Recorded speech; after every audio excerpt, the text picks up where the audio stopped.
Welcome to the Pharmacy Frontiers podcast, a podcast dedicated to the profession of pharmacy. Today, we're excited to turn over the podcast to the students from the St. Louis College of Pharmacy at the University of Health Sciences and Pharmacy in St. Louis.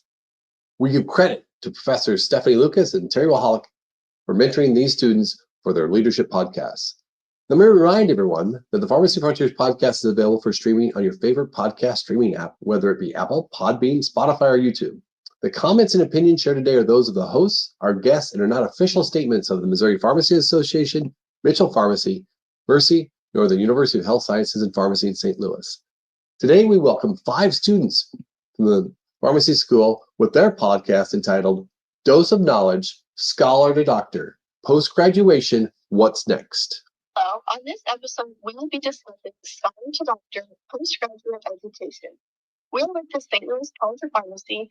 My name is Haley Voss, and I am here with Ainsley Borchschneider, Peyton Rainblatt, Libby Ryan, Alex Howard. Pharmacy has a vast array of careers, and in our time, we will dive into what they are and how to get there. We will provide personal and expert experience to explore continuing education post-graduation and outline requirements for all types of pharmacy careers. The first segment we will discuss is researching postgraduate education. Researching postgraduate education opportunities begins during P3 year of pharmacy school. P3 year refers to year 3 of 4 and is the last year of pharmacy school where you are actually sitting in a classroom and learning. This year, students have to start planning their advanced pharmacy practice experiences, which we will refer to as APPEs. APPEs allow students to gain experience in different pharmacist settings, like we will discuss later. The APPEs occur during P4 year of pharmacy school, which is year 4 of 4 and are a year's worth of experience built into the curriculum. Some APPE rotations will be required and some you will get to pick yourself. Selecting the right APPE is a major part in knowing of what you want to do when you graduate. The experience you have on your APPEs will play a key part in what you decide to do after graduation. If you know you want to specialize in something such as cardiology, community pharmacy, or working with the government, applying for rotations specific to those specialties will help set you up after graduation. Doing these specific rotations will also help you determine whether or not that specialty is right for you. Applying to a residency or fellowship can be a very overwhelming and complicated process. Every accredited pharmacy residency and fellowship program uses an application called Forecast for their applications. It is a website where you input your information and apply directly to the residencies or fellowships you want. It is similar to the PharmCast application, which another group is covering. Their podcast title is The Path to a PharmD, How to Apply for Pharmacy School and How to Set Yourself Up for Success in High School.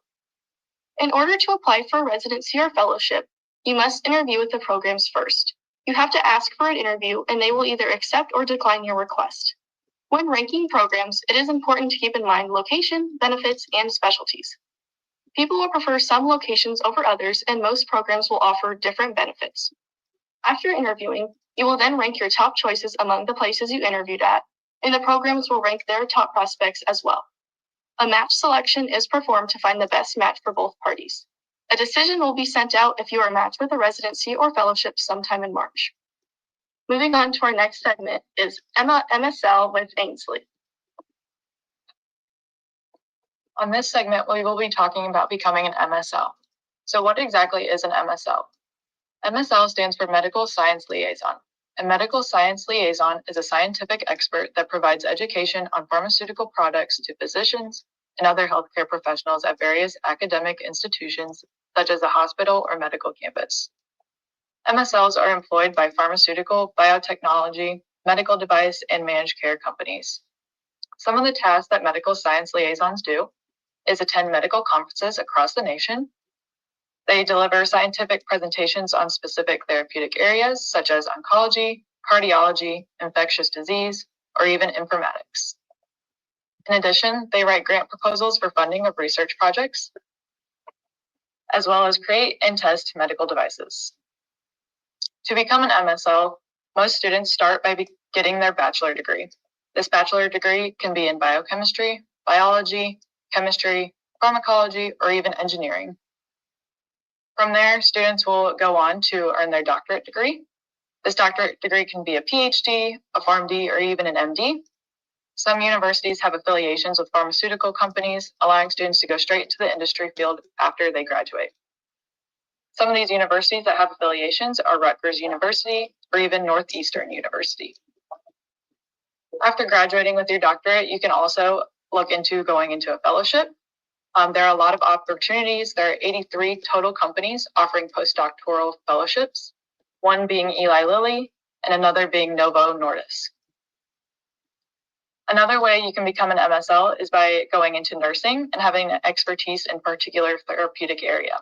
However, this is not as common. Some other attributes an MSL might have is a strong scientific background in their specialty area. It's also important that they have excellent communication because you'll be speaking with influential physicians and researchers, as well as having emotional intelligence. A way you can set yourself up for success as an MSL is by holding other jobs within the pharmaceutical industries that can help you transition to the MSL role. Such roles may be as a pharmacist. You can also network with recruiters, other MSLs, and medical managers. You can become a member of the Medical Science Liaison Association. You can conduct research in a variety of specialties, and you can attend training programs similar to continuing education. Demand for MSLs has been increasing, so there is a great job outlook, and nearly all pharmaceutical companies have a team of MSLs and are looking to hire. In this segment, I will be talking about community pharmacy.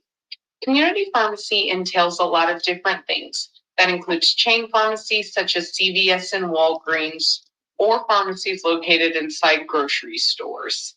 It's also independent pharmacies, so those that are independently owned by individuals in the community. Or it can be a pharmacy tied to a health system outpatient setting, such as urgent cares or clinics. A way to continue education into community pharmacy is by completing a PGY1 residency in a community setting. Applying for this is the same way that Haley referred to earlier, and just allows you to expand your knowledge into community pharmacy with the process being the same. Some benefits to working in a chain pharmacy would be flexible hours and direct patient contact. It's very important to be good at communicating in lay language, dealing with insurance, and managing paperwork. Other than getting the normal amount of CE, there's not much continuing education to work in a chain pharmacy, unless there's anything specifically outlined by that company. Independent pharmacies offer the ability to earn more certificate training programs in different avenues. You can do compounding specifically through PCCA, which allows you to make and formulate drugs, and that requires a special certificate that all pharmacists can earn through training programs. Or you can do point of care testing, which allows you to be able to help patients expand more on parts of their medication that they struggle with. This gives the opportunity to own and meld pharmacy to personal interest and allows to do avenues just outside of checking medications and monitoring medication adherence. Health systems pharmacy would also require the same amount of continuing education as the other two I've also mentioned, as they would both need the CE to renew your license every 2 years. All of these hire students as technicians and interns or allow shadowing. This is a great way to be able to see if one of these settings is right for you. And just because you've worked in one doesn't mean they're all the same.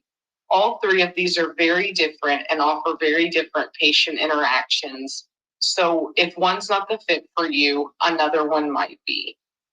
It's also very nice that this allows for the ability to change between careers because of on-the-job training and no additional requirements. It can be super easy to come in and get a job straight out of graduation with only minimal continuing education required. On this segment, we will be talking about how to become a clinical specialist. So you may be asking, what is a clinical specialist pharmacist? In this role, you manage and review patients' medication therapies, ensuring that treatments are tailored to individual needs and that medication use is both safe and effective in a specific assigned hospital unit. You may be asking what background is preferred or what should you do while in pharmacy school. Working as a student pharmacist in a hospital setting is a great example of what you should be doing. You may also be a part of a student organization on campus, whether it is on the executive board or simply a member of the organization.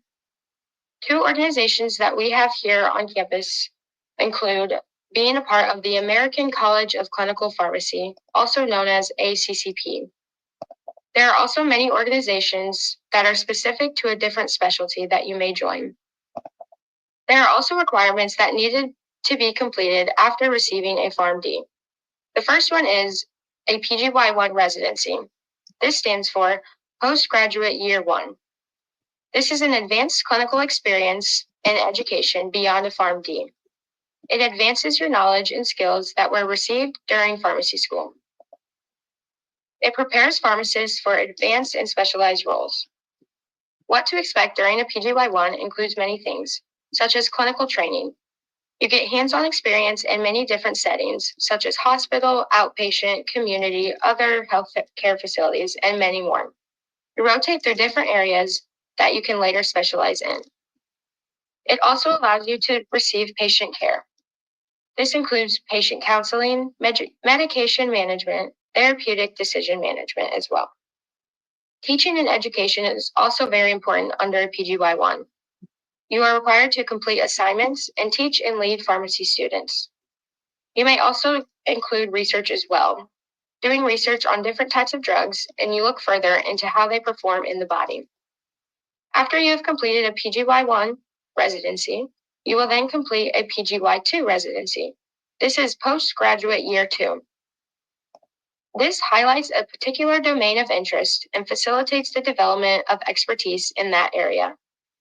A few of the many examples include ambulatory care, pediatrics, oncology, and cardiology. After completing both PGY1 and PGY2, continue education is the next step. This helps you stay up to date on the latest advancements in drugs and pharmacy laws by continuing to do modules and outside the job training. In this segment, I'm going to discuss government jobs. Some of these include military jobs, the U.S. Public Health Service Corps, and the Indian Health Service. So first, I'm going to start by discussing military jobs. This includes pharmacy jobs in the Army, Navy, Air Force, Marine Corps, Coast Guard, and Space Force. These jobs typically have a more community-like responsibility and also have some administrative responsibilities regarding the military. So that includes a lot of meetings. Some people would also not like the fact that you have to move often, so that's something to keep in mind. So to get into these jobs, you have to go through officer training first, which typically takes about 2 to 14 weeks.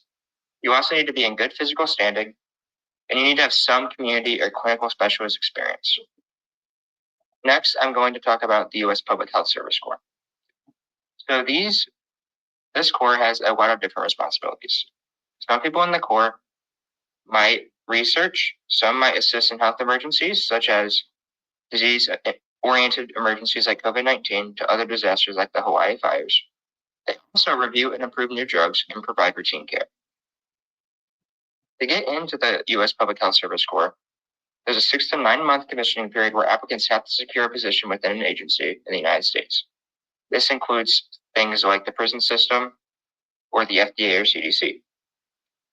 An internship can help give students experience in the Corps and lead to them getting a job in the Corps. Research experience is also very helpful in getting into the Corps. The last job I'm going to talk about is the Indian Health Service. In the Indian Health Service, clinical specialist experience is usually preferred, and the responsibility of these pharmacists is typically those of a clinical specialist pharmacist. They manage patient meds by evaluating patient responses and work with other healthcare professionals as part of a care team. They also analyze adverse effects and ensure patient safety. To get into these jobs, like I said before, you typically need 5 years of clinical specialist pharmacy experience and a residency through ASHP. So there's also a lot of benefits typically connected to these jobs because they're connected to the government, including healthcare, pensions, loan forgiveness, and housing.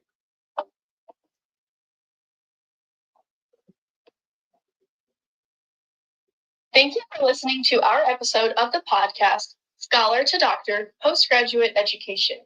In our episode, we discussed how to get started with planning for APPEs and what to do after you graduate. We discussed career options in MSL, community pharmacy, clinical specialty, and government jobs. To get more information about the topics we discussed, we recommend listening to other episodes on the Dose of Knowledge, like Pharmacy Careers A through Z and the RX Playbook. If any of these career options sound interesting to you, there is a free online quiz that uses your strengths and personality to figure out which pharmacy career is best for you. This quiz will also expand on the roles of your results and provide more information. The quiz can be attached in the show notes, but it is also listed on the American Pharmacists Association website under Career, then Career Pathways.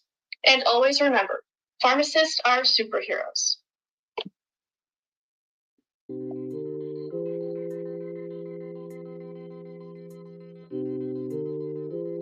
Thank you, students, for hosting the podcast today, and thank you, listeners, for joining us. Please share this episode with your friends and social media outlets, and seek out the other Dose of Knowledge podcast on the Pharmacy Frontiers podcast page that can be found in your favorite podcast channel.